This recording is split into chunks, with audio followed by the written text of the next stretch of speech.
मंगरुळपीर तालुक्यातील कवठड येथील रहिवासी असलेले संजय धामनकर यांची कन्या कुमारी अश्विनी धामनकर हिने नुकत्याच झालेल्या UPSC परीक्षेमध्ये घवघवीत यश मिळवले आहे। सन 2024 ते 2025 मध्ये घेतलेल्या UPSC परीक्षेत देशातून 582 रँकमध्ये प्रावीण्य मिळवून घवघवीत यश मिळवले। तिने आपल्या यशाचे श्रेय आपल्या आई-वडिलांना दिले।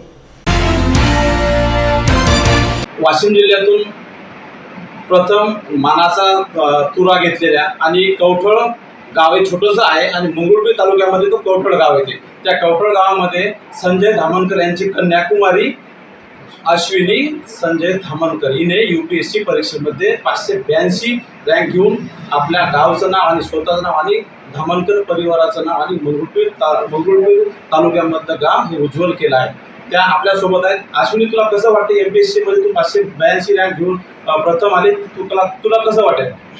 मला खूप आनंद होत आहे आणि सॅटिस्फॅक्शन वाटतं। तू आता समाजासाठी काय करणार समोर? मी ज्या पृष्ठभूमीतून येते त्या लोकांसाठी काम करायची माझी इच्छा आहे। कवठडच्या लोकांसाठी, मंगरुळ, वाशिम आणि सगळ्या लोकांसाठी काम करायची। तुझ्यासारख्या अनेक मुली शिक्षणासाठी बाहेर जातात, त्या मुलींना काय संदेश देशील? मुलींना एकच संदेश देईन की आपलं एंडगोल आपलं एज्युकेशन काय डिसाईड करायला पाहिजे, तर आपल्या एज्युकेशनने आपला एंडगोल डिसाईड करायला पाहिजे। म्हणून पहिले करिअर घडवा आणि नंतर बाकीचा विचार। तू आपल्या यशाचं श्रेय कोणाला देणार? माझ्या आई वडील, मित्रमंडळी, माझी बहीण आणि सगळे जवळचे सगळे मंगरुळपीरवासी, वाशिमकर आणि सगळ्यांना जे लोक माझ्या या 2-3 वर्षाच्या प्रवासामध्ये मला सतत सपोर्ट करत होते त्या सगळ्यांना। आपल्यासोबत अश्विनी धामनकर होती।